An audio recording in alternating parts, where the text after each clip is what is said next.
child on the mom who chose to pray in Charleston, the mom in Orlando who sent her child out just for a night, a celebration, those mothers and the fathers whose hearts have been broken and those whose hearts will be broken because this Congress fails to act. For them, I demand action.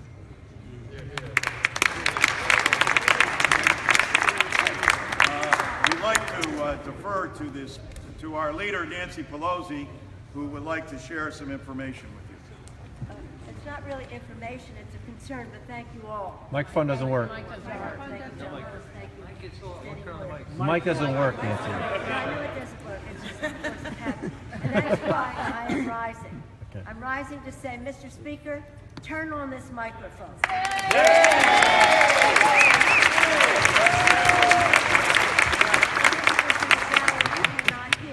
What is happening on the floor of the House. This is a courtesy that we ask. I have a letter from our former colleague, Gabby Giffords.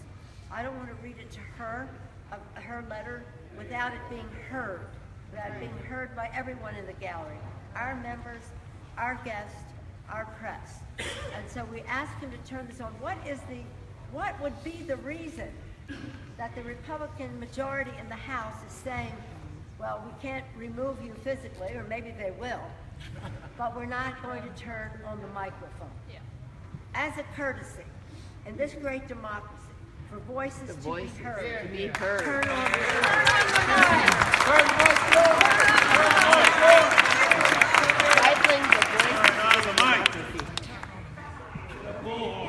Normal. And I apologize.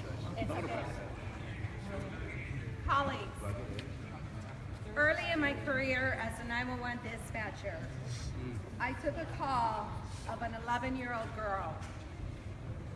It was an open line on 911. All I could hear were horrible screams and this, followed by 5 shots. 5 shots. As a dispatcher, I counted every single one of them. I knew that I would have to go to court to be her witness to this crime. I had no idea that it was an 11-year-old girl who was going to lose her life simply because her mother was having an affair with a neighbor. That, colleagues, is not a moment of insanity.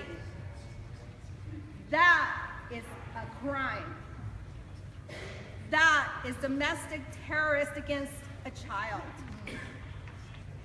I am sick and tired of offending people with mental disabilities by calling racist people homegrown terrorists mentally ill.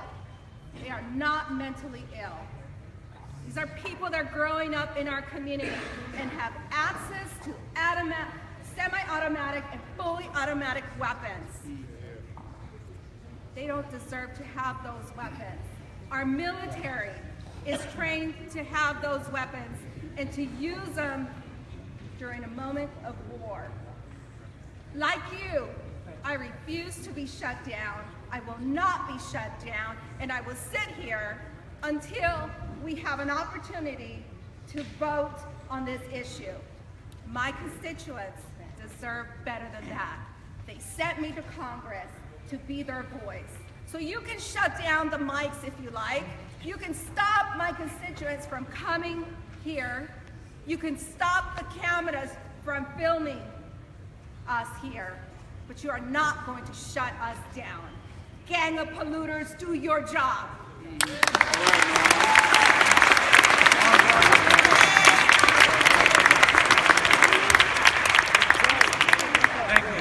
It really is an honor to be here with all you brothers and sisters here, and I want to thank John Lewis in particular for leading us here today. I want to thank John Lewis for leading us here today, and everybody else that it was the leaders. And I want to also tell my colleagues on the other side, my Republican friends, and I have many Republican friends, as many of you do, to not harden your hearts. Don't harden your hearts. Listen to the voices. We heard Congressman Payne come up here earlier and said he remembers those little children of Newtown. How many of us don't still remember their voices? They call out for us to do something. I also listened to the debate that the Senate had the other night, and my good friend Senator Kaine was talking about the scar tissue that we have. And I thought of my own situation back in July 18, 1984, in San Ysidro, California, in San Diego. A man goes into a McDonald's. You may recall that. He goes into McDonald's with an Uzi, a 12-gauge shotgun, and a 9mm handgun, and starts firing and killing the people in this McDonald's. And you may remember, it's even hard for me to remember, a little child that rode up on his bike. He was there to get a treat.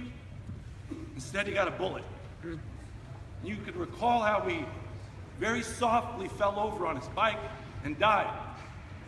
The responders that came, the first responders that came and saw that, said how incredibly brutal it was to see all these people die for no reason.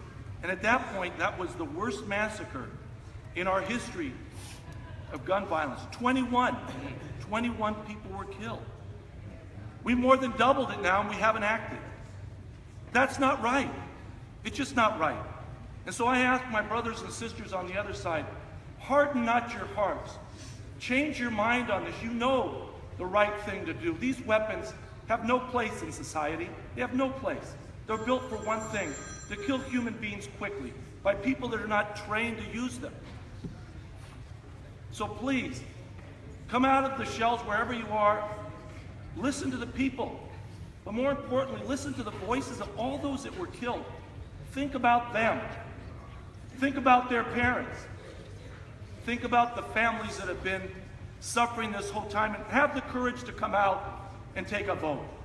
Thank you. Amen. Paco.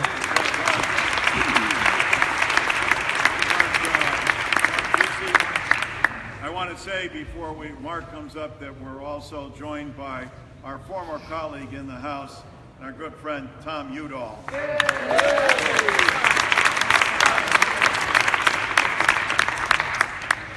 Every time we try to do something about gun safety in this country, Republicans try to shut it down by saying Democrats are against guns.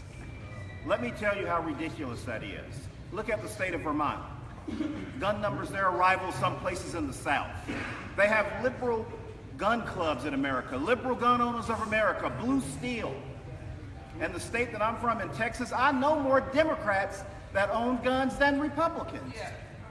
But how can you sit back and read the stories that we've heard, particularly since what happened in Orlando, about individuals that are sympathizers with Al-Qaeda, sympathizers with ISIL and other terrorist organizations that want to get a hold of these weapons, and sit back and do absolutely nothing?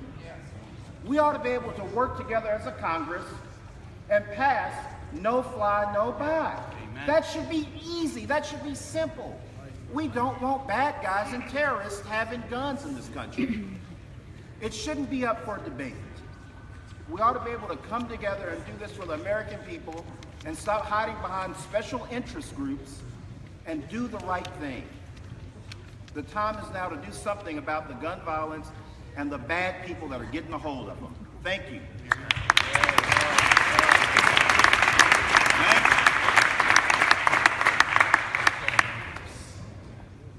My brothers and sisters, Thanks, Johnson, Georgia. how happy I am to be a member of Congress today. I never thought that I would be sitting around on the floor of the House, literally. And I never thought that I would be sitting on the floor of the House with John Lewis in protest of the lack of action by this body. Yeah. And nor did I ever think that we would be joined by our esteemed colleagues from the other side of the Capitol. Yeah. My brothers and sisters from the Senate. We are so happy that you all have joined us today. It heartens us. It gives us, it stiffens our resolve for what we face. And I want to share this with you. I just got this text from one of my staffers who is at a hearing that is supposed to be taking place right now. I'm supposed to be there, and I assume others of us are supposed to be in that hearing and in other hearings as well. But this staffer just texted me and said that he overheard a Republican, one of our colleagues, saying to his colleague, another Republican, that, quote, if we give in on this, there will be a lot more problems. So they are looking at this as if it's some kind of a game. Mm-hmm.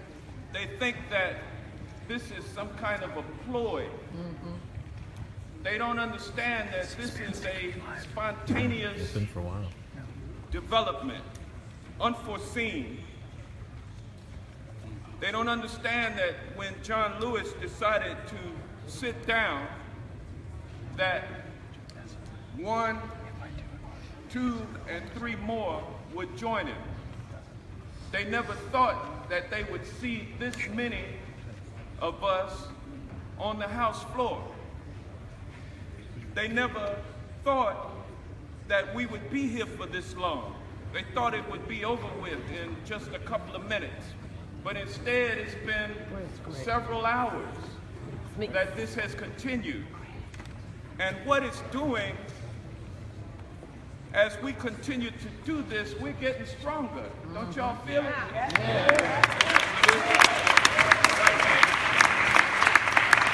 As we listen to each other, as we listen to the pleas of our colleagues about the need to take action, each and every one of us is thinking about what's in the hearts and minds of our constituents. They sent us here in part to keep them safe. Yeah.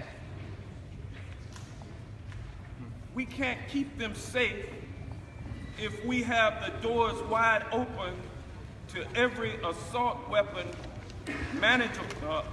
every assault weapon known to man to be transferred to whomever, by whomever, at any time for whatever price that they might pay. This is the free market system run amok. You know, it's somebody that's making money out here right now. I saw a report in Georgia this morning that gun sales are through the roof as a result of the massacre at the Pulse nightclub. That gun sales are through the roof. And it's that way with the licensed firearm dealers, and it's like that over the internet, and it's like that with the unlicensed gun dealers at the gun shows. And they're selling more assault weapons, as many as you could ever get your hands on. They're selling like hotcakes. And so that's not keeping America safe, ladies and gentlemen. The reason why the people are out there buying those firearms is because we're not doing our job here. They can blame it on us. They can blame it on President Obama for saying that we need reasonable gun reform and gun safety legislation. They can blame it on the president and say every time he says that, he opens the floodgates for more weapons to be sold. But the fact of the matter is that people are unsafe. And every time there is a new mass murder by assault weapon, people rush out to buy an assault weapon themselves. And so it's a race to the bottom, ladies and gentlemen, and we've got to stop it. We can at least take some common sense measures like background checks. 90% of the American people are in favor of that. We can at least say that if you are on a no-fly list that you can't buy this. No fly, no buy. Those bills have been filed. They are ready for a hearing in this body, and nobody will bring them forward. And I'm sorry to say that we haven't been joined by a single Republican since we have been here today. And it shows who's in control. And who is in control is those who are making the money off of the fear of the public. It's the gun lobby, also known as NRA, which represents, by the way, the gun manufacturers and the gun sellers. Let's not get it twisted.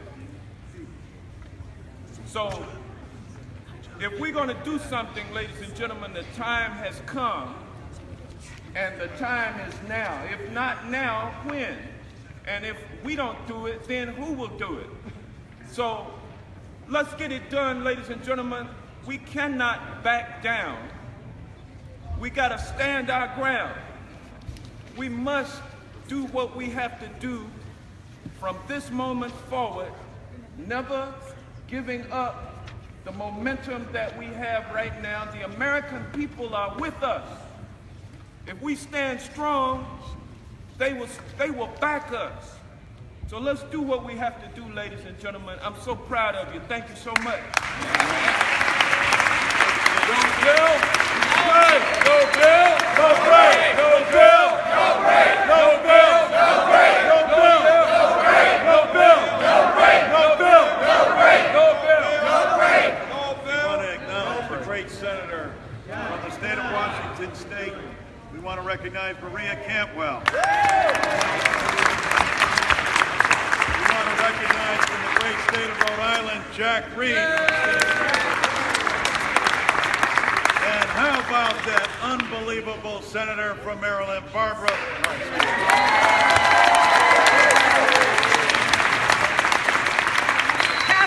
Bobby Rush. Reverend Rush.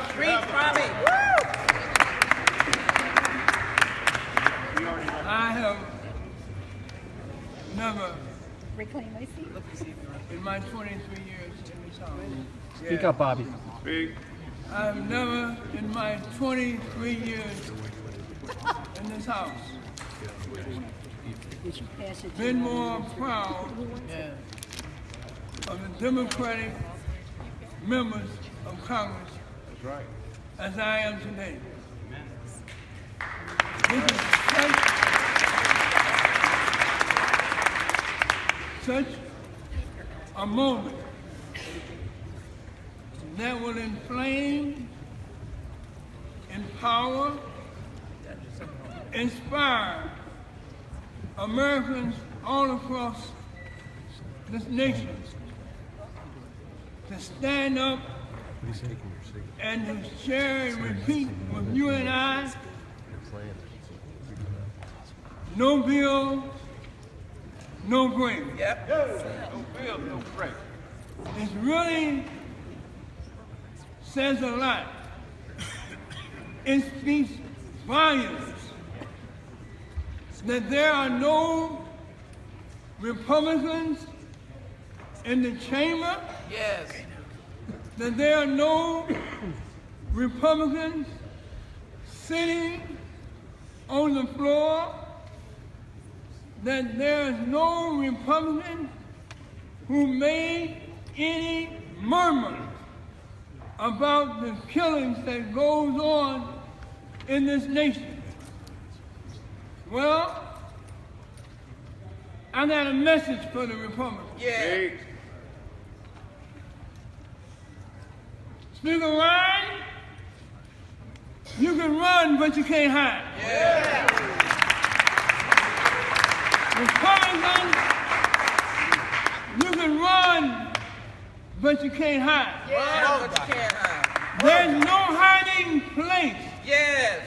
that will keep you from doing the right thing about the murders and the crime and the killings that goes on in our nation today. I want you to know that just this past weekend, in my city of Chicago, Make it plain.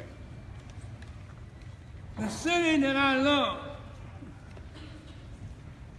the city that means so much to this nation, that's given so much to this nation. Just this past weekend, 46 Chicagoans shot in one weekend. 46.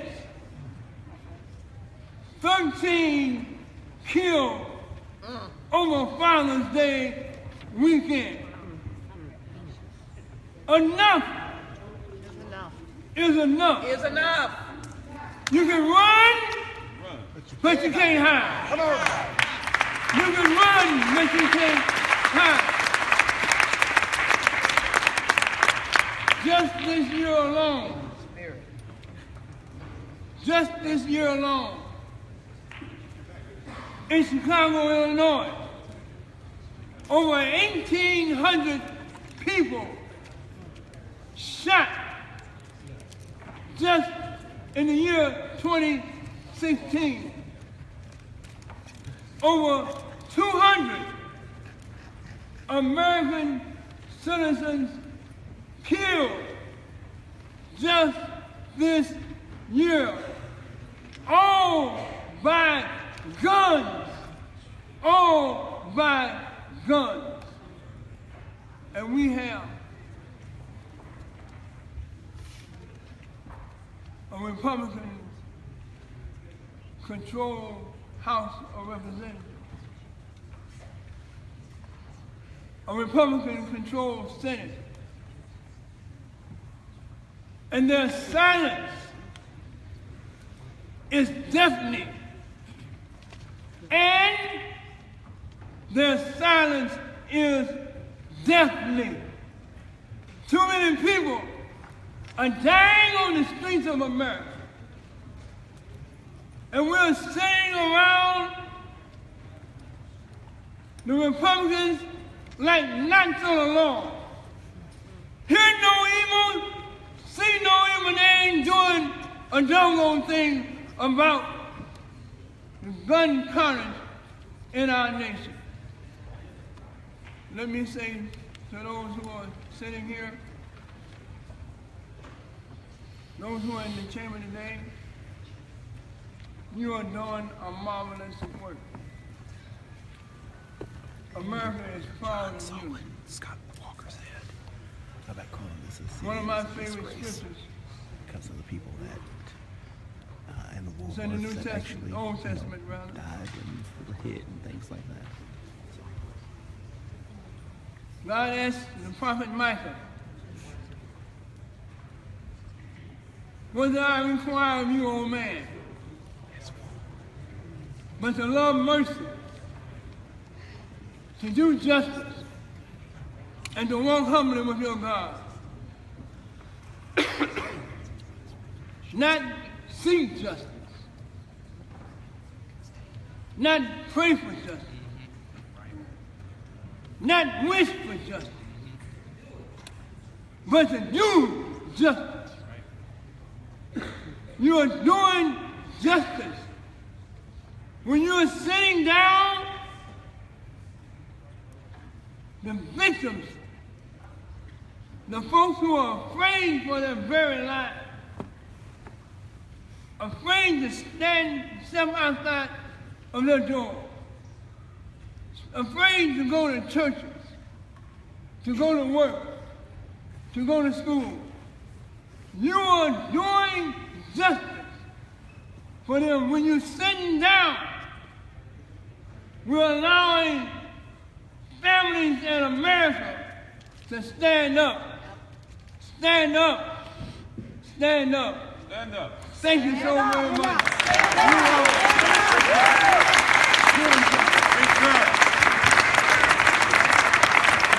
Go Bills! Go Bills! Go Bills! Go Bills! Go Bills! Go Bills! Go Bills! We're staying. No break. Thank you, Barbara. We're also joined by Gary Peters, the great senator from Michigan. Thank you.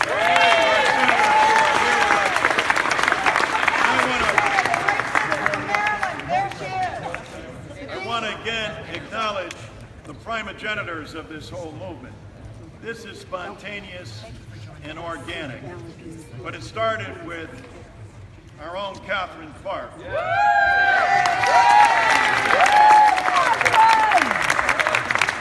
Join ours with John Lewis.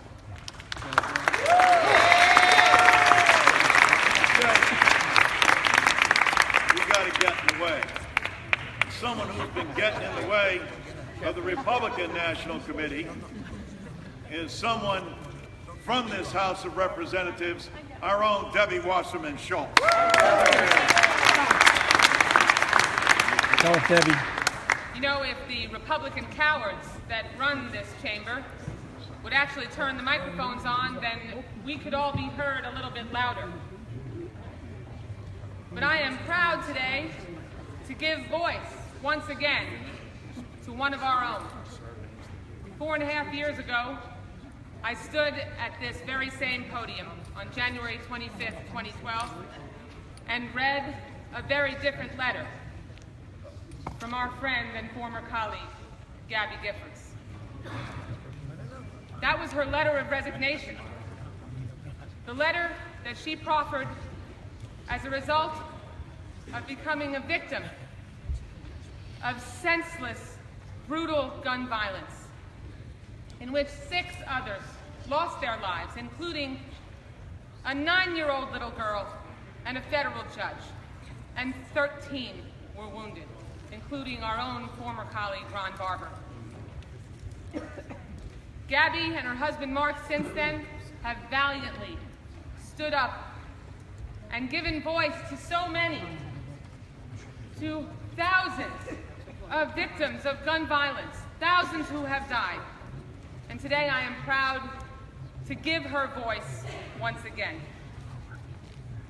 Dear member of the House and former colleagues, there is nowhere I would rather be right now than with you, on the floor of the People's House, representing Southern Arizona, fighting for our country and working to make our communities safer.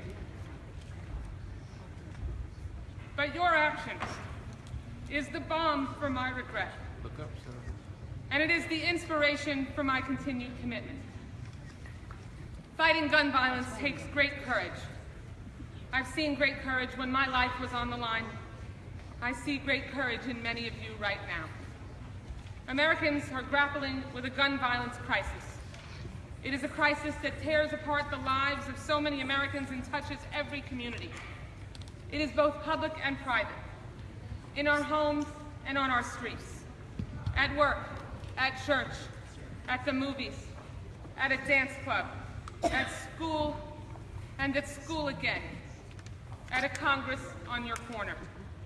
The victims are young and old, but always with so much life ahead of them. They are white and black, Latino and Asian, and Native American. They are lesbian, gay, bisexual, transgendered, queer and straight. They are Christian and Muslim, Jewish and Sikh. They are veterans and government workers and union members. They are rich and poor. They die by murder, they die by suicide, and they die by negligence. Often, they don't die, but they carry the scars, and their lives change forever. If gun violence affects all of us Americans, then the solution is not up to just some of us. We are all responsible for our safety today and for the country we pass on to our children tomorrow. It's what makes us a country, where our country has already come together behind the simple proposition that we ought to have laws that keep guns out of the hands of dangerous people. So must our Congress. And they should not waste another minute. We must not accept the world that will be the product of inaction in Washington. We can do better. Some states have already made progress. They show us that when we put aside our incidental or momentary differences and stand shoulder to shoulder, we have enormous power. It's been said that hope was forged of two powerful ingredients: anger at how things are and the courage to change them. We will not be driven backwards to live in isolation from one another and in fear of violence. Thanks to you and millions of Americans who share our values of pluralism, liberty, and responsibility, we will stand strong and work toward a safer nation for all of us. Speaking is difficult for me, but I haven't been silenced. And neither should the American people. Their representatives must vote to prevent gun violence.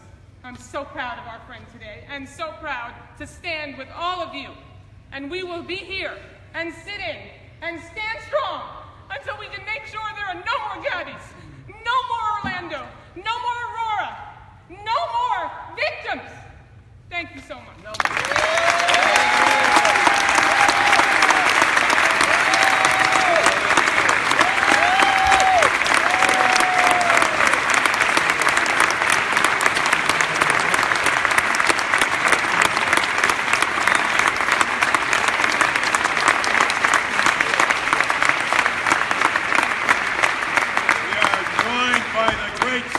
From the state of Wisconsin, a member of the 106th Congress, Tammy Baldwin.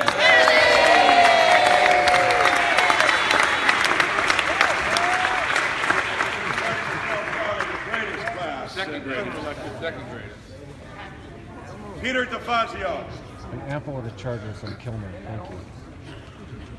So if anybody is just tuning in with our makeshift broadcast here today, the speaker having shut off the microphones and the cameras, he did grace us with lights. Thank you, Mr. Speaker. Don't call me makeshift. A little better than makeshift. Better than makeshift. They might have to shut down the whole building. That would be disruptive. But if people are just tuning in, they might wonder, what are these dangerous, radical, revolutionary, scary proposals that the Democrats want to foist on the American people now? What are they? They must be horrible if the speaker's going to these lengths. Universal background checks before you can buy a gun. Today we have loopholes big enough to deliver truckloads of guns to people who are currently legally prohibited from buying guns, but they don't have to undergo background checks, and they can buy them and then take them out and commit crimes and massacres and other things. Is that a radical proposal, my friends? No! All right, no one disagrees. Unanimous consent. It's passed. Now, there is one that, whoa, I can understand the Republicans really have trouble with this.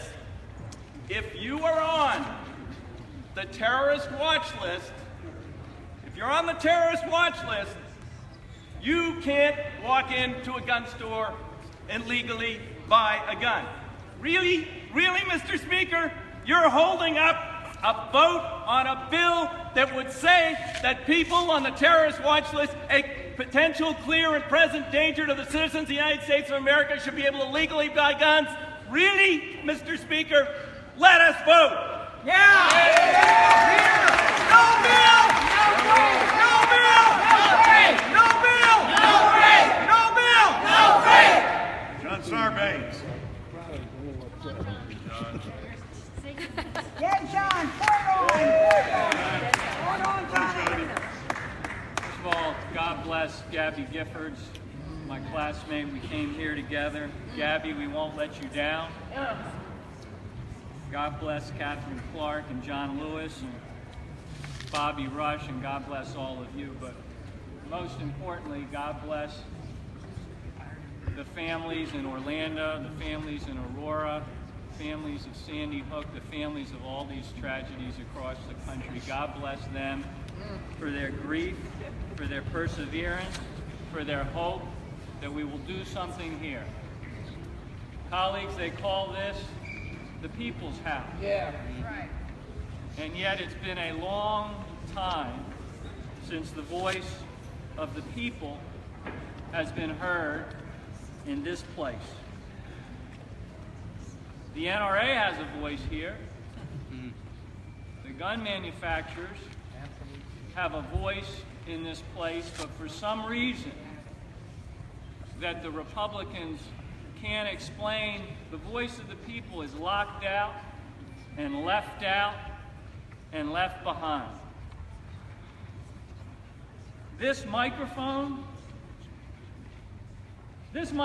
doesn't belong to Paul Ryan. No. This microphone doesn't belong to the NRA, and it doesn't belong to the gun manufacturers. This microphone that they've cut off belongs to the American people. This is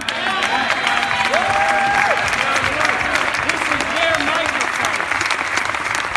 This is their microphone. All we are trying to do, Mr. Speaker, is get a vote. That's all. That's all we're trying to do. We're trying to do our job. And the only job that you have, really, is to bring a vote to the floor. That's your job as Speaker of this institution, is to bring to the floor the matters that the American people want to have addressed by our vote, by their representatives. That's your job, to bring a vote to this floor. Too many people in this country are grieving.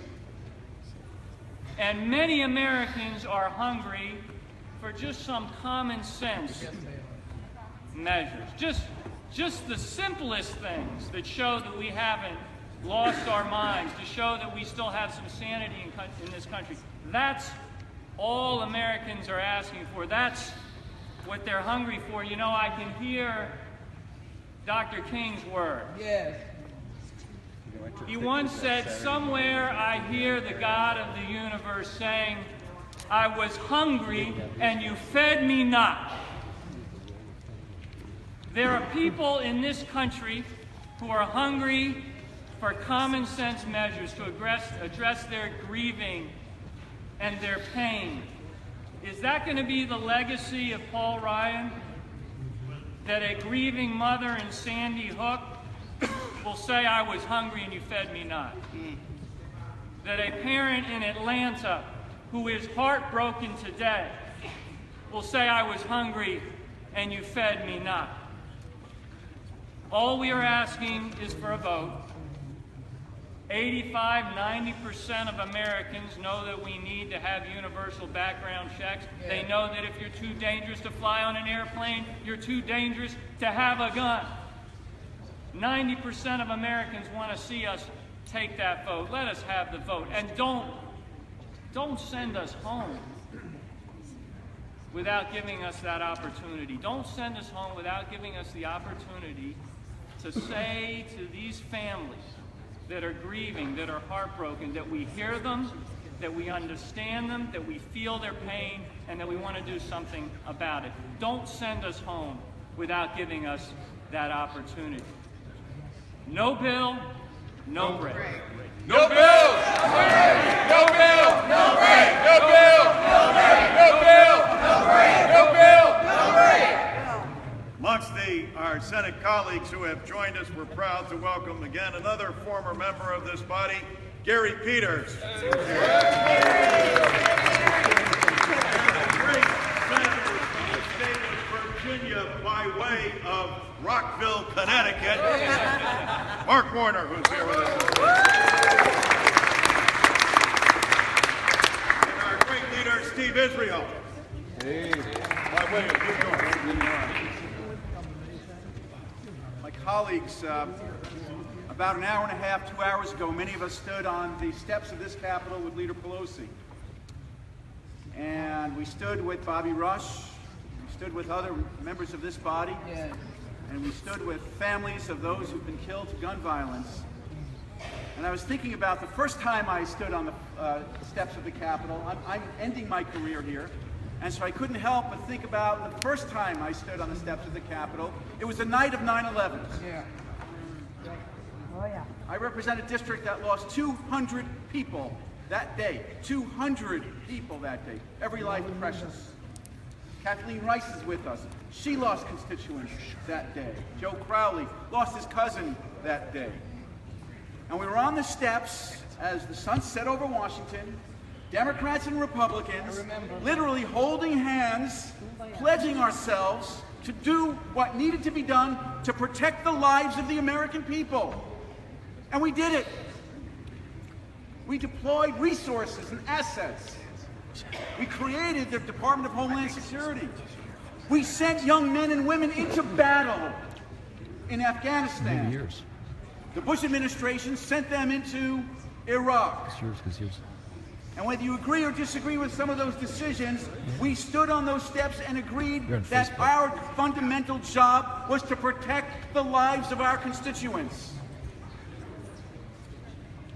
And when tens of thousands of Americans have been slaughtered, murdered to gun violence, what does the Republican leadership tell us to do?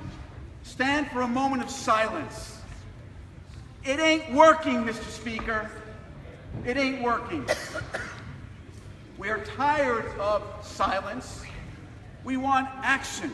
Now, I was just outside the chamber, as many of my colleagues have been before coming back, and reporters are saying, well, why are you doing this? What's the point?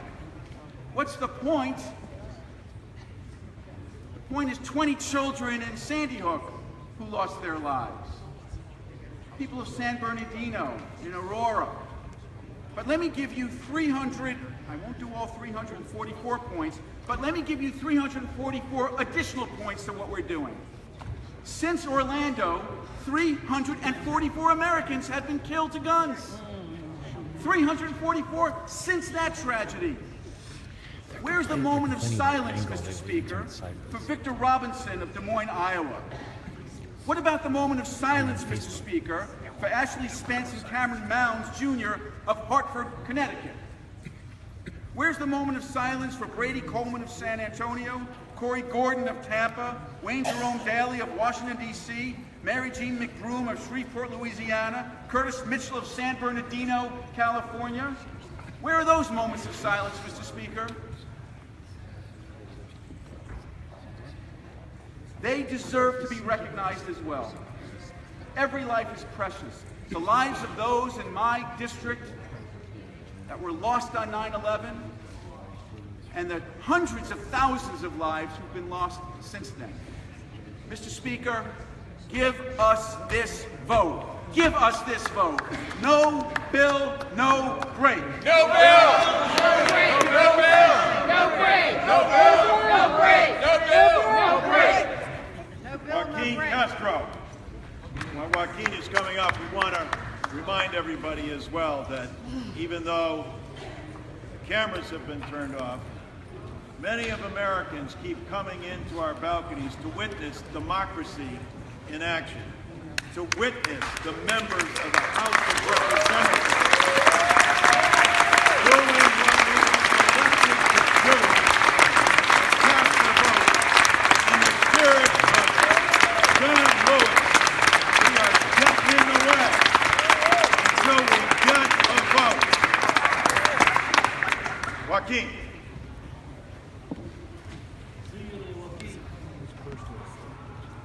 In the early 1990s, around the time that I graduated from high school, my hometown was the drive-by capital of Texas.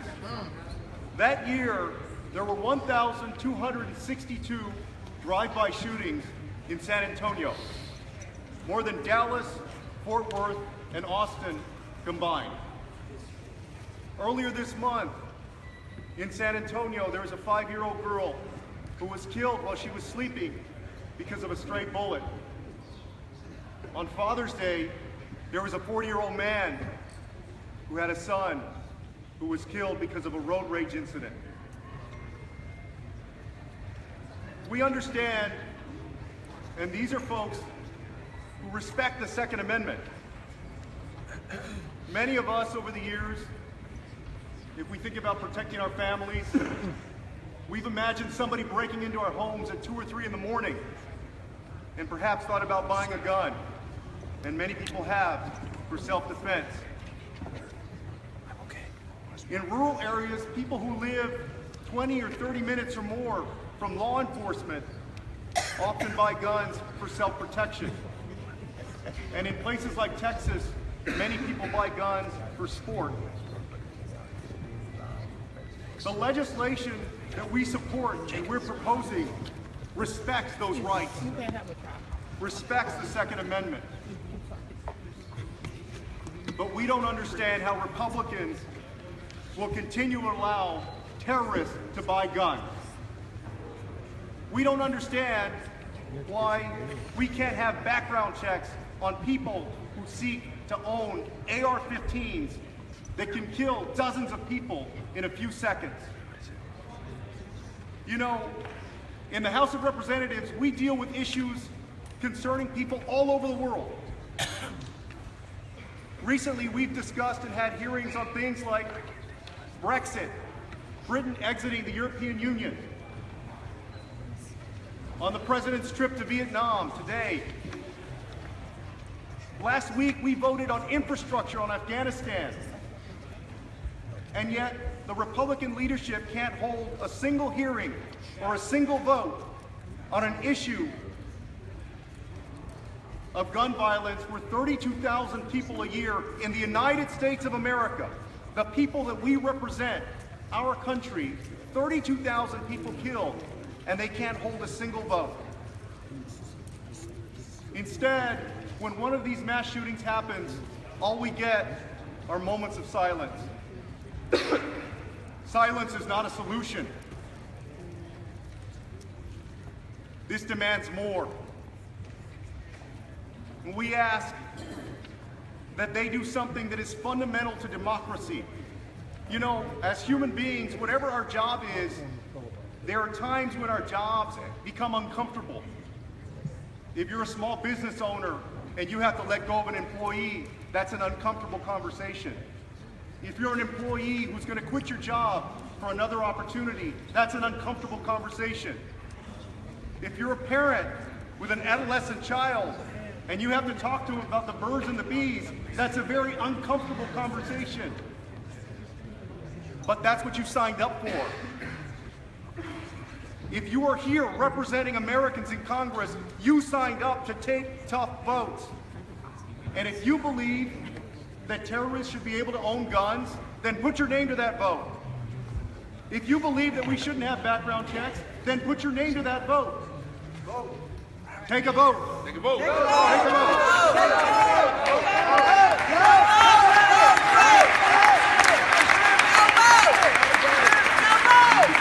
I would like the members of this chamber to rise and give a special thanks to all the members of the United States Senate who have been here today and their leader who now joins us, Senator Reid.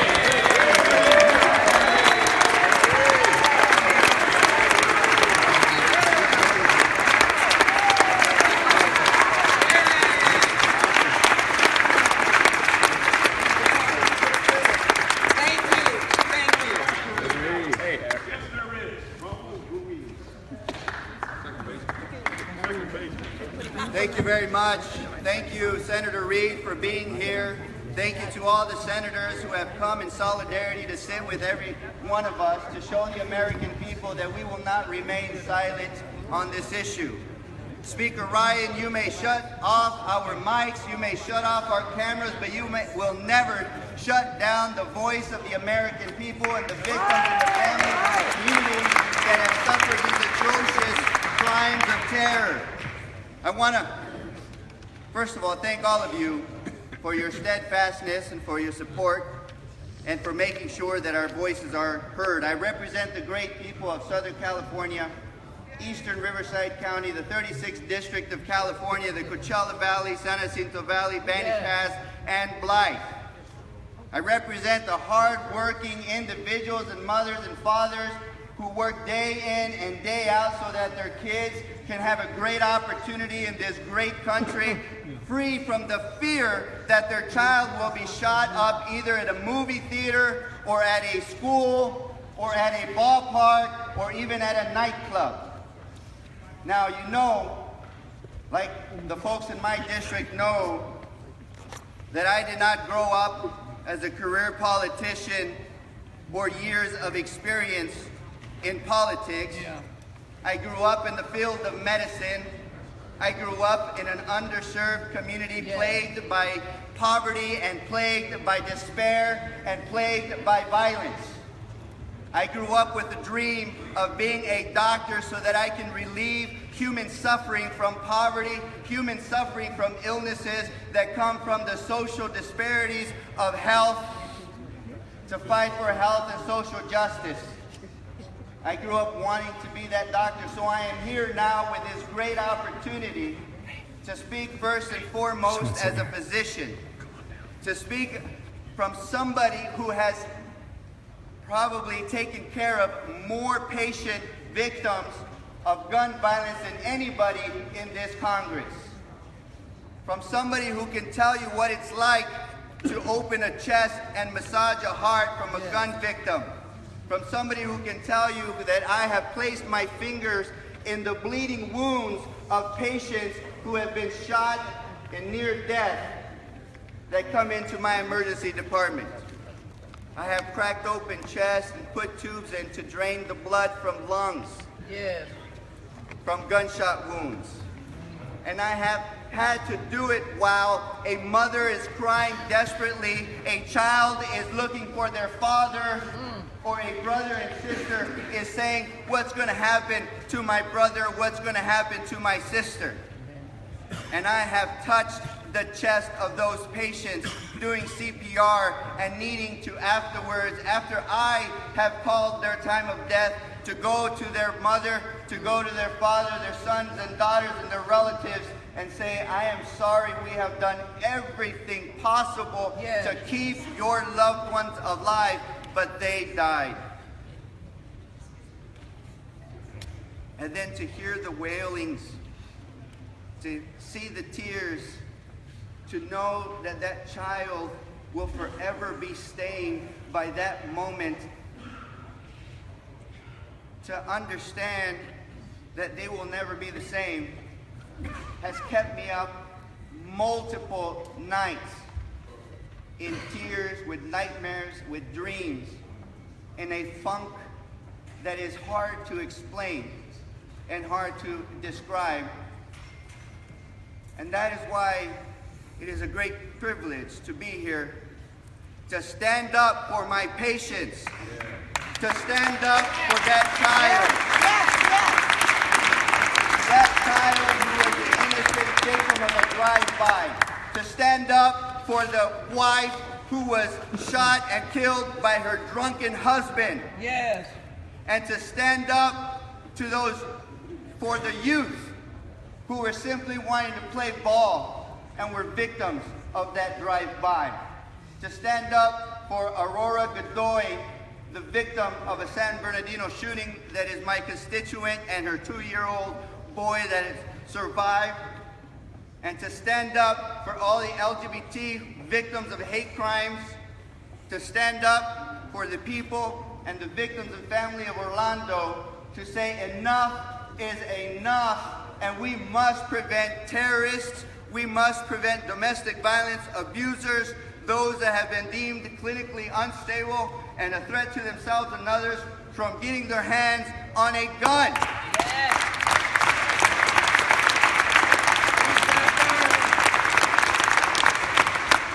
That is why I'm taking this opportunity, because I'm thinking about those nurses in the emergency department. My wife is one of them. I'm thinking about those paramedics that come in with their hands full of blood. I'm thinking about those tireless trauma surgeons who have worked 24-hour shifts and have to be called to another gunshot wound in the emergency department. And I'm thinking about all the emergency physicians that are working day in and day out, because, Mr. Speaker, the emergency room never takes a break. And I'm thinking of those pediatricians who also work in behalf of their patients, the little ones. And I'm speaking about for the first responders to say, Mr. Speaker, do your job. Do your job. Bring up the no fly, no buy vote. Make sure that terrorists will never be able to have their hands on a gun. Keep Americans safe. prevent needless death in the United States, stand up for our patients, and thank you all for being here. Thank you. Go Bill! Go Bill! Go Bill! Go Bill! Go Bill! Go Bill! Go Bill! Coming down to make sure that she was here to listen to Nita Lowey speak is the senator from New York, the great state of New York, Kristen Gillibrand.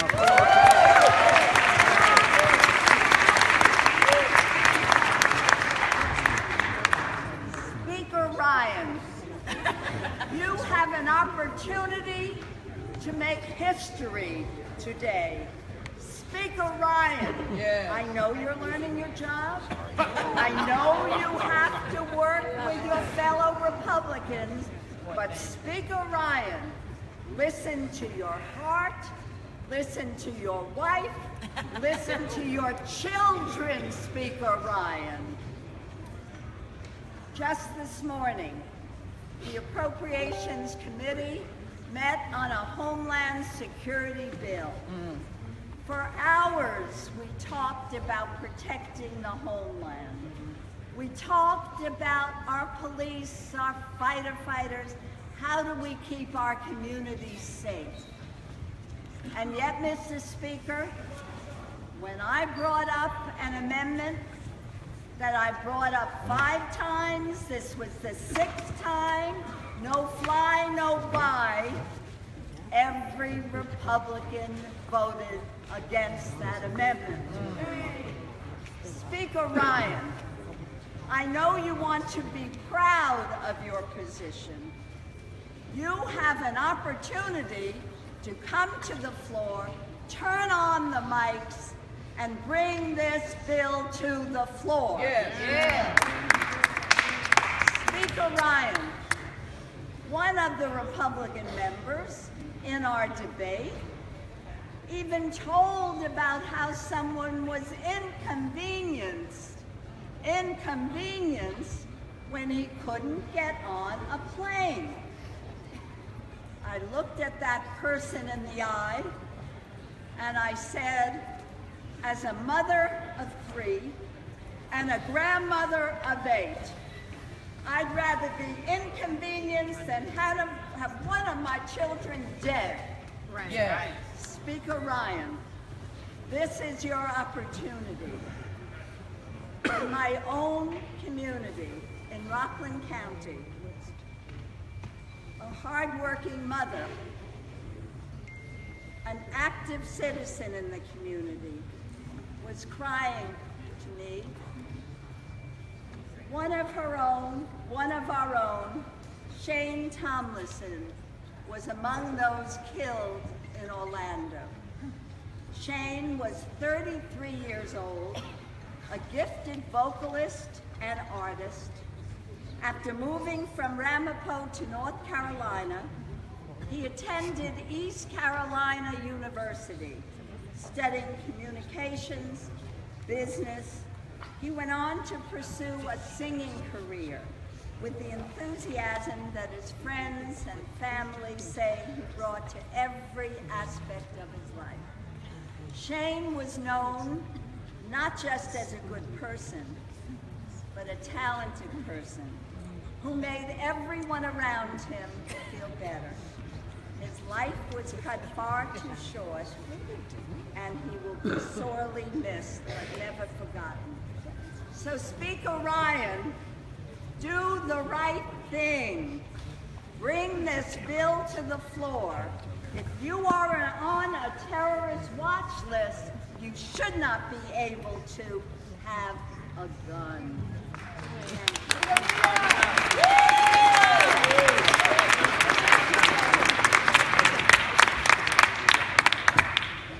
Ami Bera. Ami. Dr. Bera. Dr. Bera.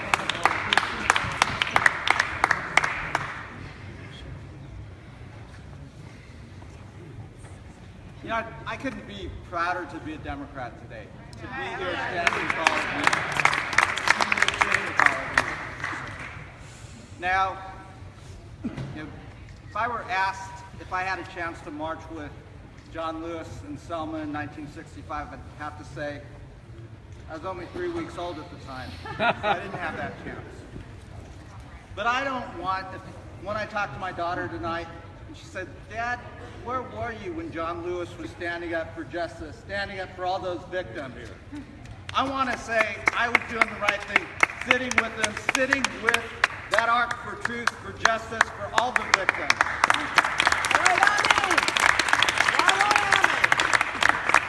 Now, you know, I'm a doctor, and as a young doctor, I used to work in the emergency room, used to take care of patients in the intensive care unit.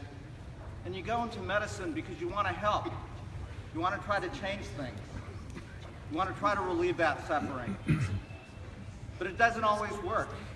And the worst thing was when you had to walk out there and talk to that mother, talk to that father, that son. And I stood on the steps of the House today with our colleague Bobby Rush, and he talked about that primordial scream of that parent that has lost a son or daughter. That son or daughter that's lost their parent. And you don't forget that scream. And as a doctor, you feel like you failed. Well, we are hearing the scream of America. The sons and daughters who lost 49 of their loved ones in Orlando, the thousands of others. I wish I could tell them as a doctor, I can turn the clock back and I can save their sons and daughters, their loved ones, and bring them back, but we can't. We failed. And we can't keep failing. Because we're failing the American people. We can't turn the clock back and bring those lives back.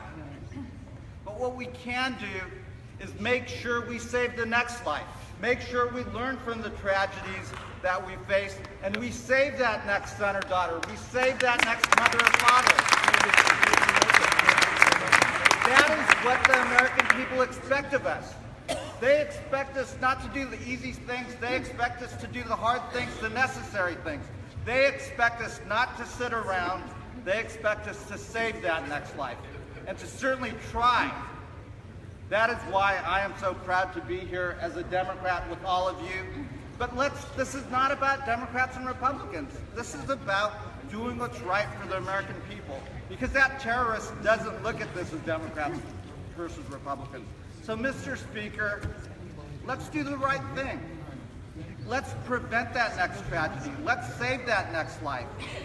Because that next tragedy, that next victim is someone's son or daughter, someone's husband or wife, someone's loved one.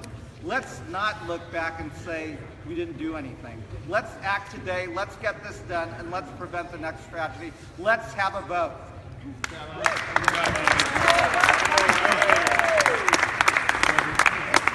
Suzanne Bonamici. Thank you. They can turn off the microphones, but they can't turn off our voices. No. And they won't. And I thank my colleagues, Catherine Clark, and of course, John Lewis, our legend. Thank you for organizing this and for bringing us all here together today. I'm so proud to be standing here with you, sitting here with you, to get our voices across, to make our message heard. I know somebody with a 5-year-old son. Her son was playing in his room with some friends, and she knocked on the door to get them for a snack, and they hid behind the bed. And they did that because they had just had a lockdown drill in kindergarten class. Wow. It brought tears to her eyes, that mother, to think that that's the kind of world that we live in today.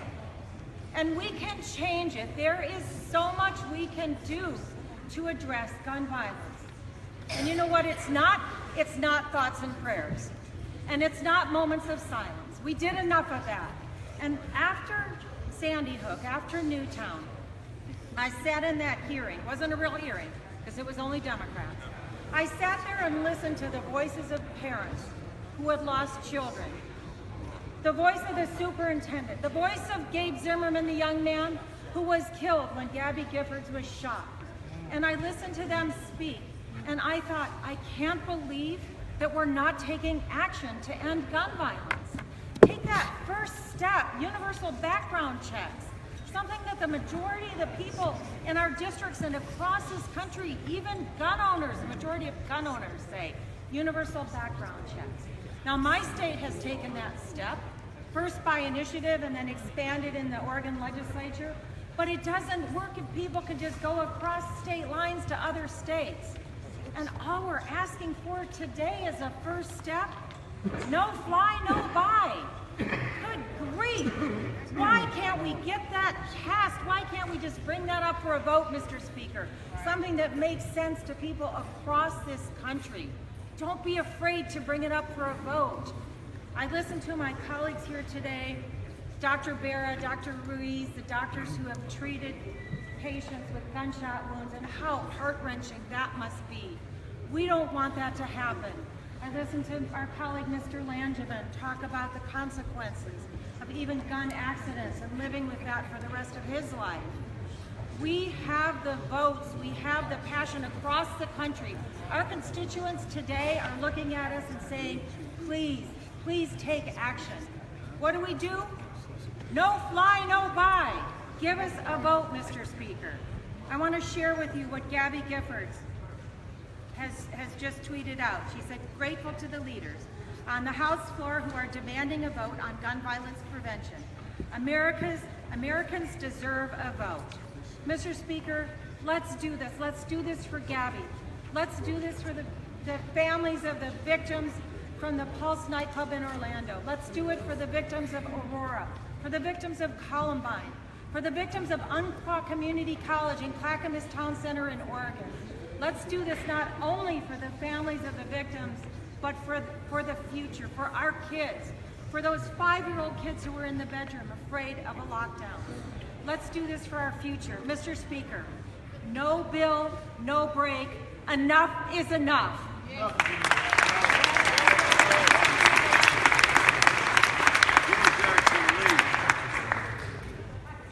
I'm also so proud to announce again that we've been joined by yet another senator, the great senator from the state of New Hampshire, Jeanne Shaheen.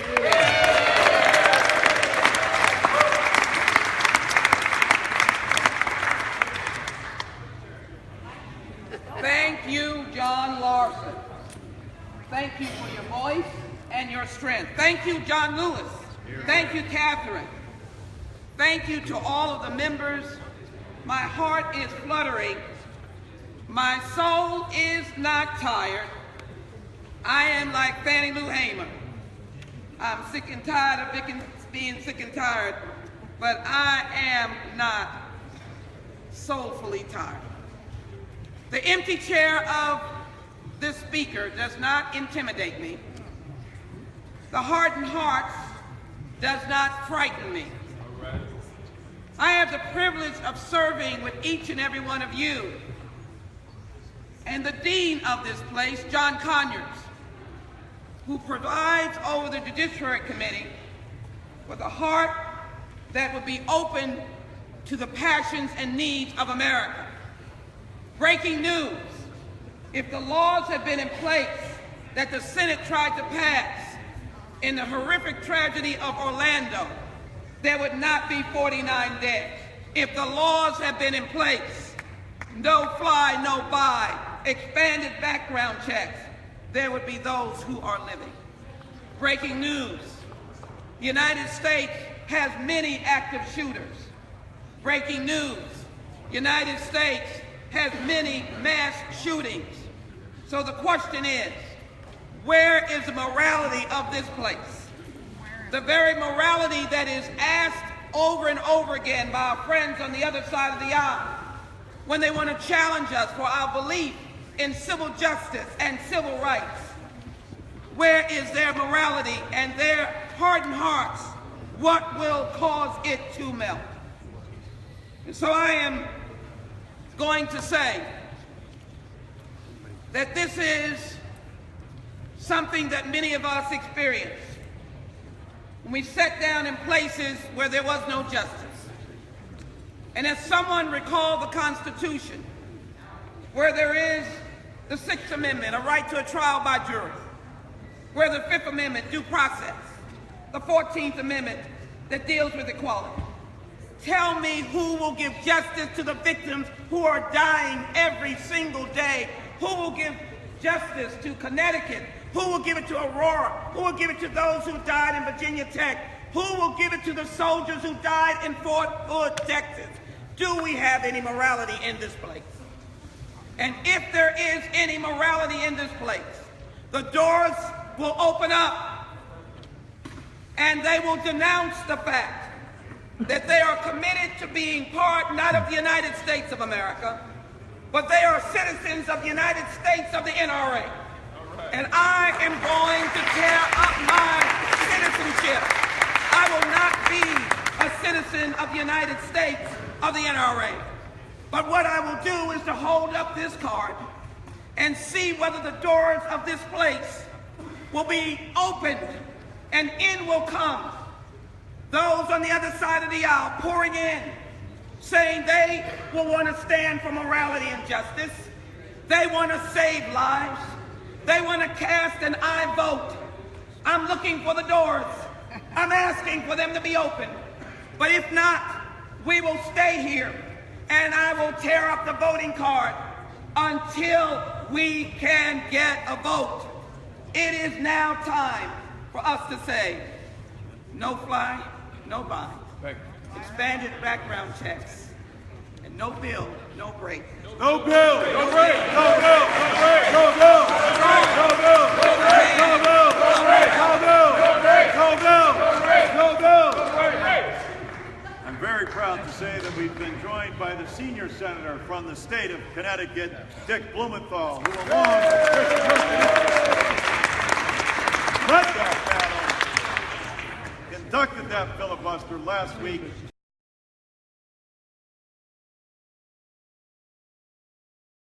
People I know, there are a lot of people who want to speak, but we got a lot of time. And we're not going anywhere, and everybody's going to have the opportunity to speak.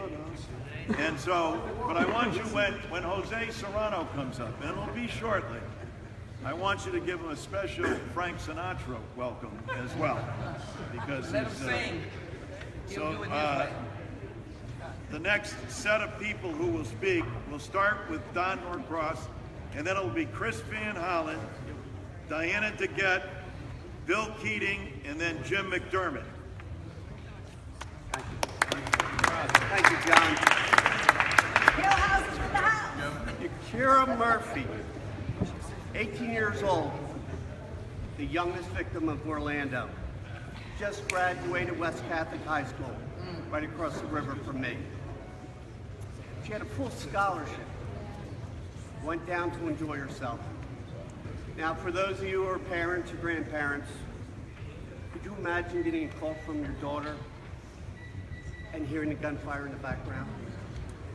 As a father, as a parent, the pain that her parents must have endured, unimaginable. For those who know me, I spent my life in labor. And I just want to bring up what we can do when we set our minds to it. We used to have close to 14,000 people killed on the job every year before OSHA. So what did we do? We saw people dying unnecessarily. And as a Congress, as a country, came together, passed laws, regulation, creating OSHA. Now that's down to 4,300 a year. 32,500 a year killed by guns. And yet nothing happens. Our colleagues who are not here should understand, as Dr. King said, we may all come here on different ships, but we're in the same boat now. Those bullets don't know whether you're a Republican or a Democrat, if you're from a red state or a blue state.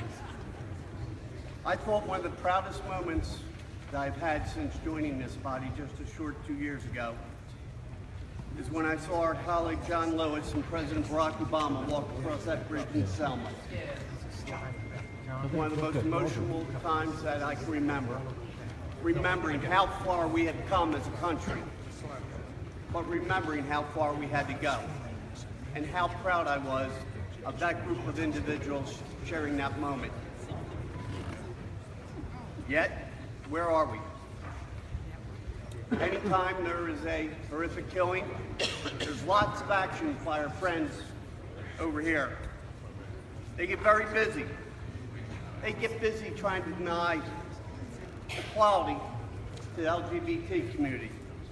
They get busy denying voter rights to minorities. They get busy denying health care to women. I think they have their priorities wrong. I think they need to deny terrorists the opportunity to buy guns.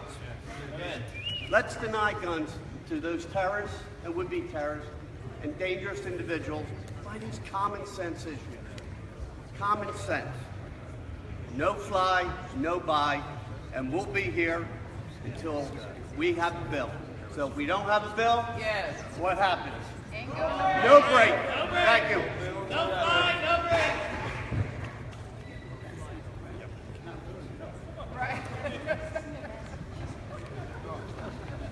We're also pleased to acknowledge another member of the House and Cleveland Indians fan who's joined us, Sherrod Brown from the great state of Ohio.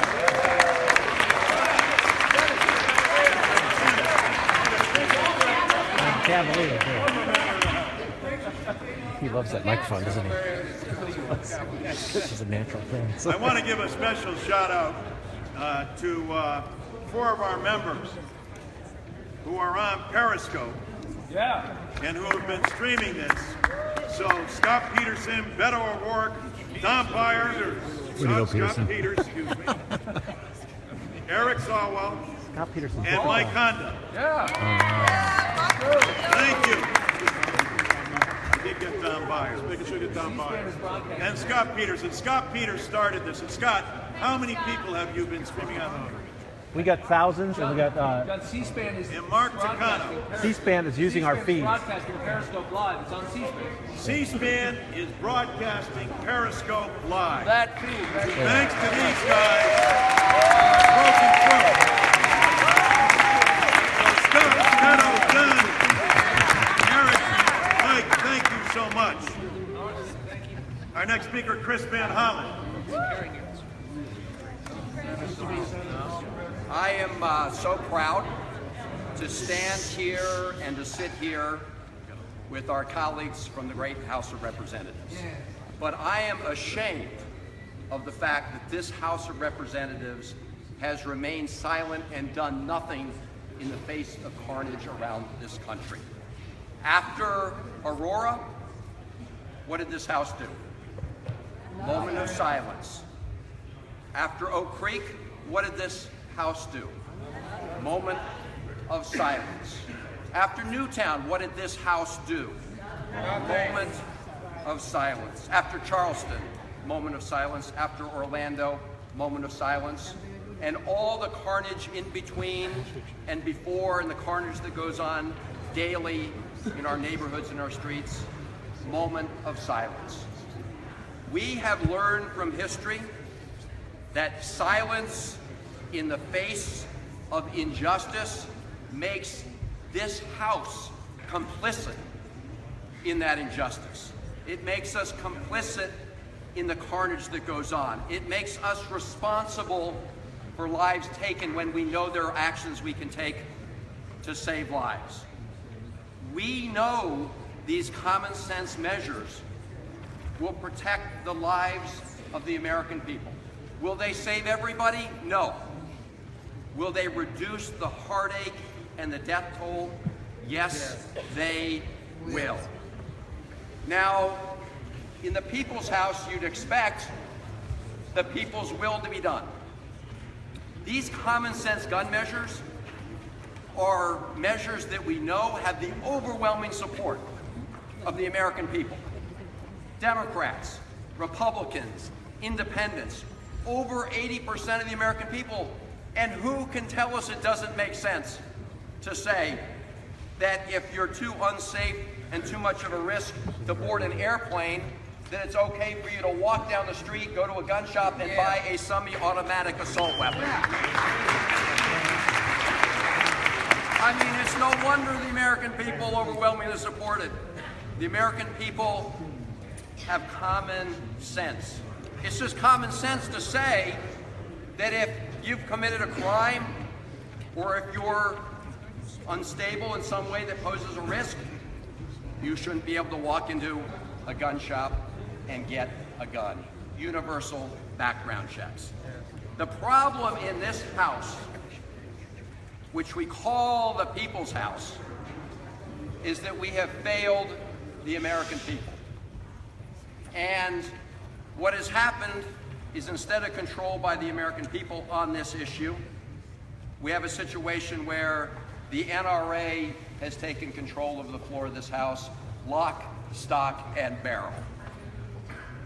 That ends today. Today is the day.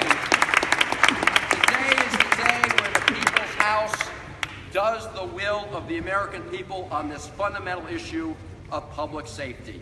And so, Mr. Speaker, we're here to say, you can turn off the microphones. Yes. You can call for another extended moment of silence, but we will not be silenced. The voices of the American people will not be silenced, and we insist that the People's House live up to its name and have a vote and do the will of the American people. Let's get it done. Go Bill! Go Bill! Go Bill! Go Bill! Go Bill! Go Bill! Go Bill! Go Bill! We want to recognize a person who has inspired an entire nation, especially millennials across this nation who have rallied to his call of social injustice and social inequity. Ladies and gentlemen, from the United States Senate, the Senator from Vermont, Bernie Sanders.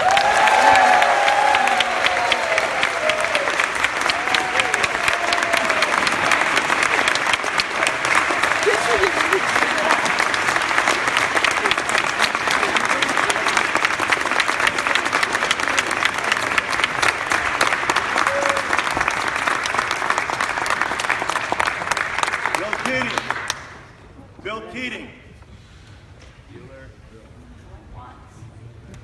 Come on down, Bill. Diana DeGette.